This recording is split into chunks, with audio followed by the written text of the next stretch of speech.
I love Sam, I do, and I'm probably gonna get a lot of hate for this, but hey y'all, LeAnna here. Today I'm gonna talk to you about episode 5 of Falcon and the Winter Soldier, and I just gotta say, am I the only one who felt like really underwhelmed by it? My overall reaction was meh, and I have loved this show so far. I just felt like this was my least favorite episode of the entire season, and it's probably because I don't know. Maybe it's because I expected so much more from the penultimate episode. Okay, fine. I just wanted to say penultimate. But seriously, I think I expected a little bit more considering we only get 6 episodes. It's not like it's a 20 episode season arc. Like nothing. We only get 6 episodes, and I felt kind of like it was a lot of filler. I say that with all the love in my heart for Bucky because y'all know how I feel about him. But even I like Sam. I like the characters. It just felt kind of like, I don't know. I guess my expectations were here and they went here. The creators and stuff were saying, oh, episode 5 is going to make you cry.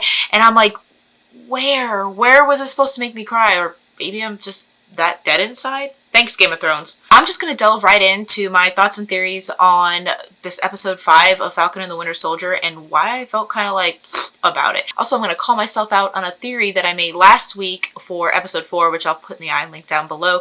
And we'll talk about that in a little bit.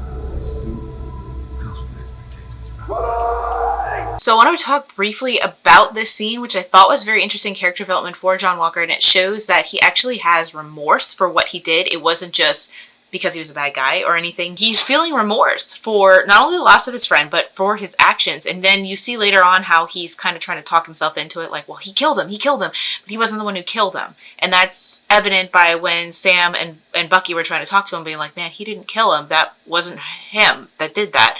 It was just he was taking his misplaced anger and rage out on somebody else. I'm not justifying his actions by any means, but I just thought that was kind of like an interesting character development in showing that he does have remorse for what he did. I immediately regret this decision.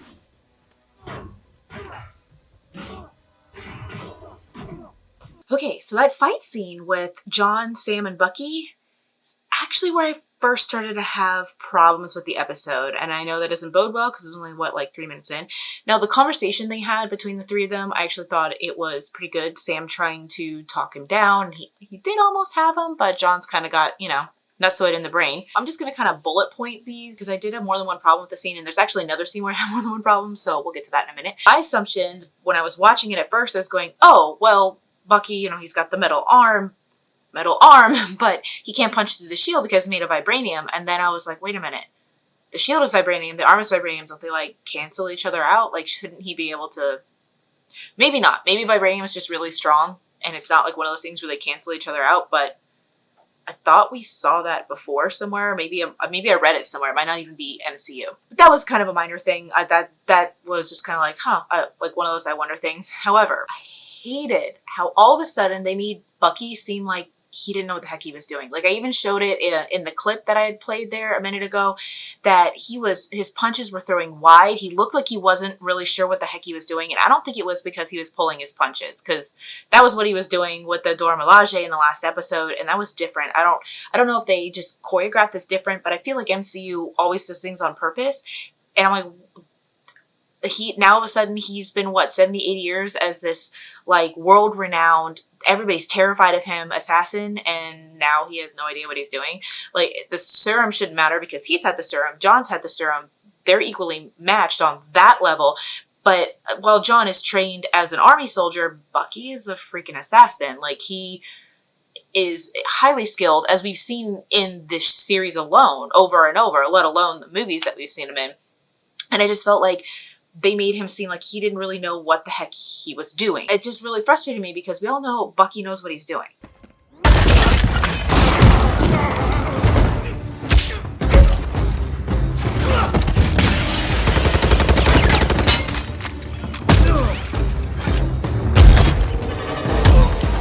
I love Sam, I do, and I'm probably going to get a lot of hate for this, but he was very smart to use his wings and the power pack on there, because if it wasn't for that, there's no way he would have beat John. I'm sorry. I like Sam, like I said. I'm not saying he doesn't deserve the shield or anything like that. I'm just saying super soldier serum, average human. There's no way. You even saw John before the serum, and he was, abnormal for a human. He was abnormally strong, abnormally agile, and even he got his butt handed to him by people who were not experienced at fighting at all. And the argument can be made that, well, Sam does know what he's doing. He does know how to fight. That is very true. But if it wasn't for two things, one, him using the wings and the power pack very smartly. I actually like how he fights with it. That's one of my favorite scenes from the very first episode, actually, during that whole fight scene was when he did use that. And the second one is because he had Bucky there. Bucky has the serum, and he's who he is, which we just talked about a second ago. That's the only reason Sam survived this fight. I mean, you saw it even near the end. Yeah, people will say, well, Bucky had his butt handed to him, which y'all know how I feel about that. I just talked about it. But, which shouldn't have happened, by the way. However, if it wasn't for Bucky, Sam would have gone the same way as that other guy.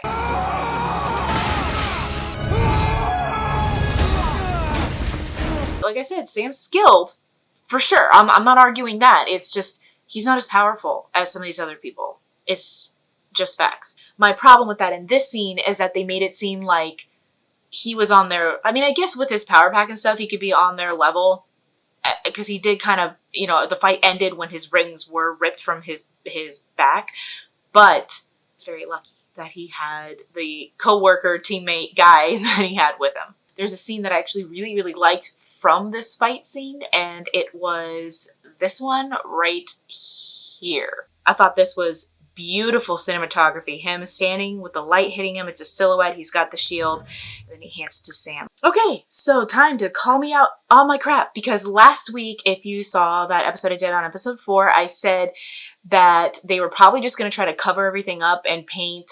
I'm just going to call him Nico because I can't remember his name. And paint Nico as like this bad guy, and that John Walker was doing his Captain America thing and he saved the day and all this kind of stuff. But they didn't. They went the complete opposite direction, which I was kind of pleasantly surprised about because I was really assuming that they would try to just cover all this up. But they didn't. They were like, we're just gonna, the only reason we're not court-martialing you is because of all the good things you have done for us in the past. However, cutting him off, like not giving him his benefits, not giving him anything is really a great way to make an enemy of him. Now, granted, they didn't know that he took the super soldier serum because honestly, they knew that he was already just kind of strong on his own. So I could totally see why they wouldn't have put 2 and 2 together. Because they wouldn't have known about it anyway. However, that is a very good way to make an enemy of somebody you don't want to make an enemy of. Not saying that he didn't deserve anything. I'm not arguing about his character. I'm not defending him in any way. I'm just saying that that is a good way to set up him really wanting to get his name back and do all of that kind of stuff. This is a really good way because now he's not even getting benefits for his wife or anything. So... it's a really good way to make a villain. Hey,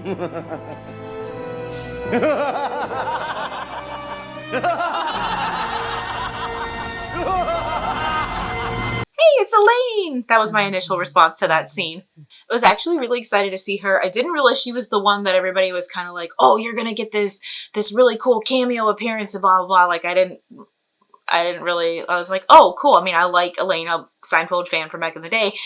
But I was like, okay, that's not really what I thought of with the cameo. Maybe if we'd gotten Black Widow, the movie, because I think she's supposed to be in there. Maybe if we'd gotten that last year, then it'd be more like, oh, hey, it's the Contessa from Black Widow. However, your Contessa, I have to read it off the screen because it's not staying in my brain. Contessa Valentina Allegra de Fontaine. That's a mouthful. So I did a little research on her character because I thought they very pointedly said her name and I'm like, wait a minute, she's got to be somebody, right? Yeah, she's a minor character from the comics and she's been in a bunch of them and she's also had kind of varying backstories depending on which run you're reading. So my thought was if they're going to go the route that she's Madam Hydra, that could be interesting. However, I'm not sure. I feel like they had a Madam Hydra in one of the Agents of S.H.I.E.L.D.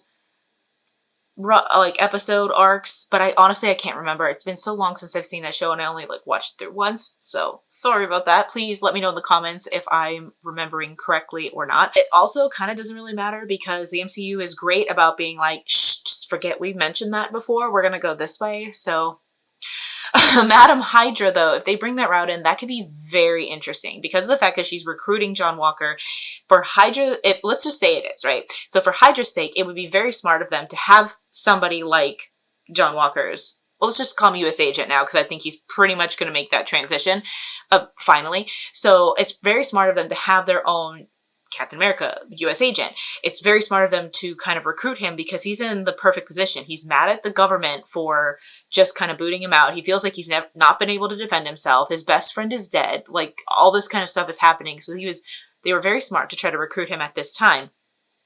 And there was another part later on in the episode when Sam and Bucky are having that really heart-to-heart conversation when they were kind of playing around with the shield, where Bucky was talking about how he remembers this and that he said if I remember this, and there's parts of the Winter Soldier still left in me. And I know a lot of people might be trying to read into that because I feel like his coding is gone. However, if they bring her in as Madam Hydra, could there be like some sort of something that maybe wasn't deleted from Bucky's brain and then that's going to be reactivated? Because that would be a whole other storyline. I really hope they don't go that way because I feel like we owe so much to the character of Bucky. Anyway, like, he deserves a happy ending. He deserves to have like a break. I would love to have him on the screen, of course. The other one where is usually kind of like a Russian op, sort of like Black Widow.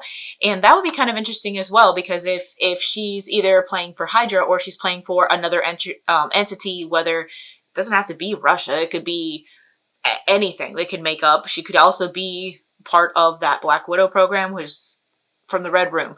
She could also be part of that. Like, who knows? And she's just trying to recruit people, super soldiers, whatever. She could work for the power broker. I don't know. So that'll be very interesting to see. I actually liked her character, but I also like Julia Louis-Dreyfus. So I'm really interested to see what they're going to kind of do with her. Hopefully they don't just ignore her and like forget her storyline. There's only one episode left. Like, how are they going to wrap this up? Whatever they end up doing with her, it just got interesting. It just got interesting. Either that or she's secretly Mephisto. So Carly and her gang go back to the building that they were almost caught in and everything went down in. And I thought that was kind of like an oversight of everybody who's doing the investigation to not like at least set up a camera or do something to kind of keep an eye on the place just in case she came back. I guess unless they were assuming she'd never go back. I don't know. Sometimes like people return to the scene of the crime and they want to look at everything, especially since they kicked everybody out. So that was kind of an oversight. But also her sitting there going, oh, they killed these 3 of my friends, they're gonna pay. Like, what did you think was gonna happen? You're killing people. You like went and you blew up that car at the GRC. You killed people there. Like, and that was just a couple. Like, and that was just the tip of the iceberg. Like, you're like, oh, they killed 3 of my friends, so let's slaughter them all. I'm like, okay. And you're wondering like why they're coming after you. Like, what did you expect? Like, you've killed a bunch of people and you're terrorizing people. You're helping people. I mean, you're getting your cause going and everything, but you're crossing that line. Actually, I think she's already crossed. She's crossed that line into nutsoid. So you're kind of reaping what you sow. It's so gratifying to leave you wallowing in the mess you've made. You're screwed. Thank you. Bye. The scene with between Zemo and Bucky was actually beautiful. It was very well done. And you really thought Bucky was going to actually pull the trigger. And he did, but it wasn't loaded. And I thought that was a great scene. You can kind of see the struggle and transformation and acceptance over Bucky's face. Because, of course, Sebastian Stan is amazing. However, this is where I start to have another issue because of this. It would be prudent to make yourself scarce in Wakanda for the time being, White Wolf. Io said, it would be prudent to make yourself scarce in Wakanda for the time being. I'm sorry, what? Excuse me? This is where I had other problems. And that line could have totally been easily skipped over. And Bucky was just like, oh, I get it. And I'm like, no.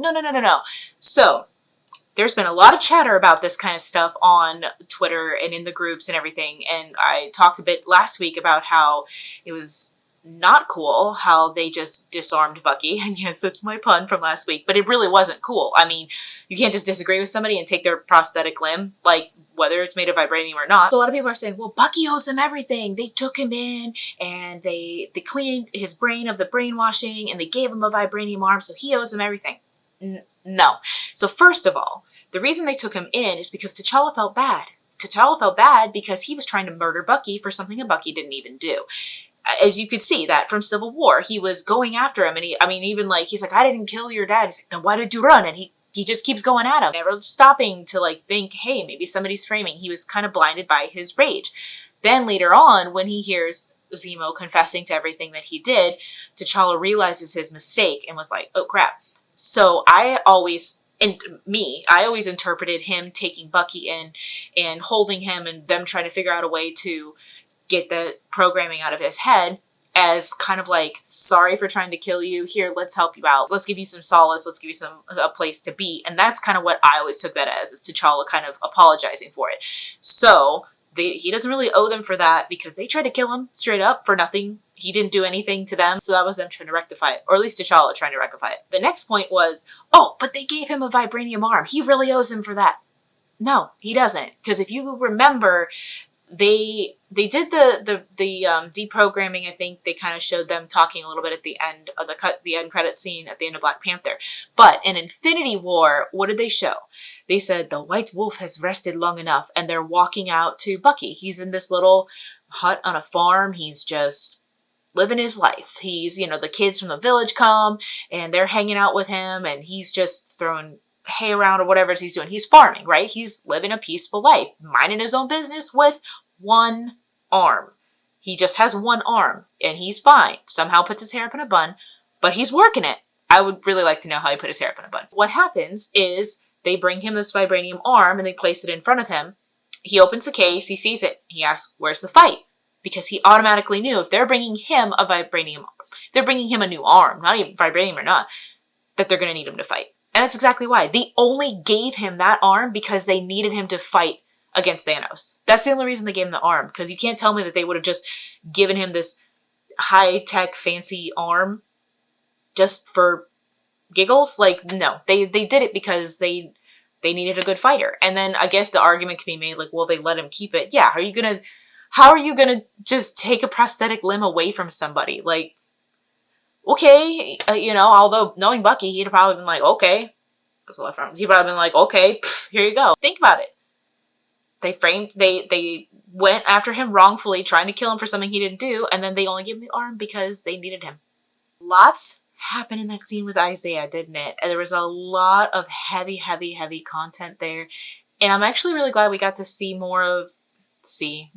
hear more of Isaiah's backstory, because it kind of paints a fuller picture and especially shows why he doesn't want the shield himself, but he also was really like doesn't want Sam to have it either. And it's kind of great because great is not the right word. And it's good that we have that whole backstory, because otherwise you'd be like, why does this man not want the shield or doesn't want really Sam to take it? And it was a eye-opening backstory, we shall say. He's right. The second they found out that he was alive, that'd be it for him. They would dispose of him, because they even said it there, and he's not stupid and he's not wrong. But I think hearing more of his story, I think it really developed more of the conflict within Sam, because initially I feel like Sam didn't really want to take the shield because he didn't feel like he could live up to Steve's legacy.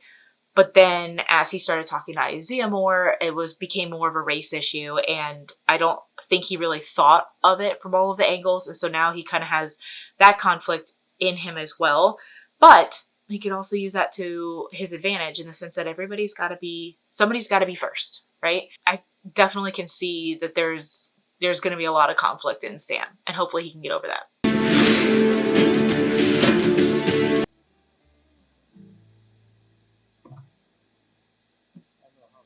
I really, really, really liked that scene. I really liked how it showed a small community banding together and helping one of their own. I'm actually from a small town in South Florida, and it's kind of gotten away from itself, as people who live there know.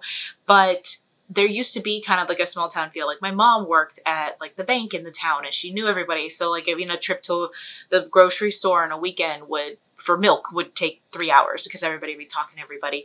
But it was kind of nice. It was nice to see the community band together and help out somebody who actually really, really needs help.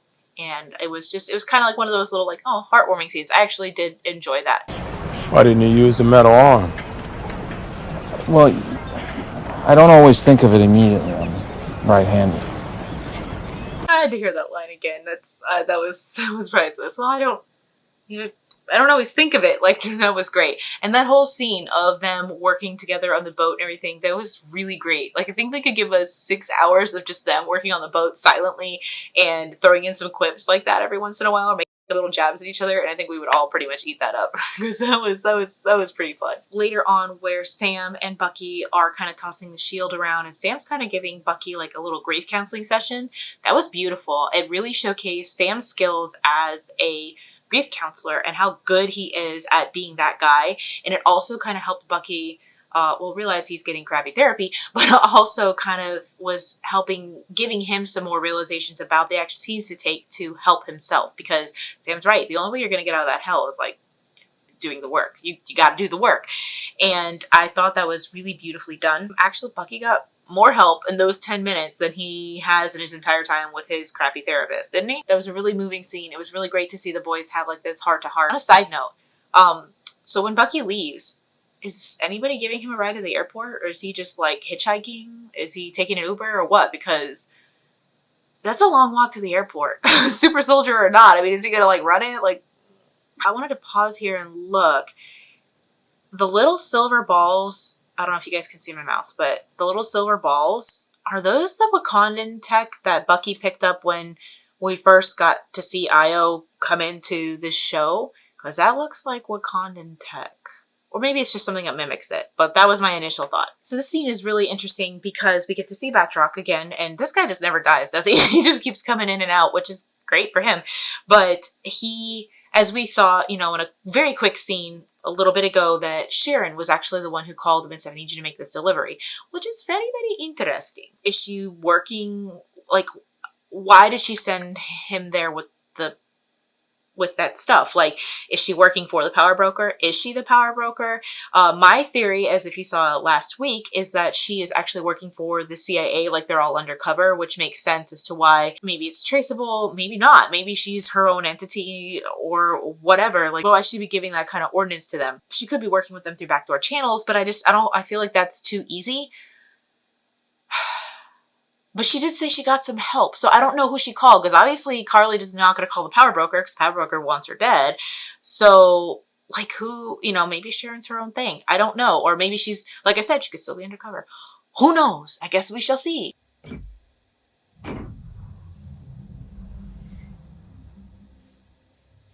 Lots of parallels to Iron Man in this one, which was very interesting. Like Tony building his own equipment when he was in the cave in Afghanistan. And this guy obviously is not in the cave in Afghanistan, but he is making his own equipment. I mean, it even started off with the black screen. You hear the dink, dink, dink, which is synonymous with Iron Man making his suit, which was interesting. I mean, it's probably just a cinematography. I don't want to say coincidence because they usually do things on purpose. But, I mean, I'm not saying that they're paralleling Iron Man and John Walker by any means. Unless you're, like, looking at it as, like, John Walker might be the start of whatever he's being recruited for. That's kind of going down, like, some weird, crazy path. However, I just thought it was kind of interesting. I didn't really think about it until just now that, I mean, a lot of the cinematography aspects kind of parallel that, which was interesting. But it'll be interesting to kind of see his costume going into as U.S. agent, because obviously he's going to be working with Elaine, with Val or whatever. Overall, there were a few moments I enjoyed, like the whole left hand, right hand comment. That was kind of fun. And there were some really, like I said, some nice moments, like between Sam and Bucky, like that was great. Seeing the whole neighbor come together, etc., etc. But overall, I felt very underwhelmed. I felt very underwhelmed by this whole episode, especially since it's the penultimate episode. I felt like there should have been more. I really felt kind of like, meh. It's my least favorite episode so far. I can say that. It really felt like a big setup for the last episode, which I'm not ready for. I'm not ready for it. But here we are. I guess we needed all of this setup info. Guess we'll find out this week. If you have any theories or you want to guess as to what's going to happen next week, or if you wildly agreed or disagreed with something that I said, please let me know in the comments below. I'd love to hear all your thoughts and have that kind of discussion going. I'll see you guys next week. Stay fresh, cheese bags.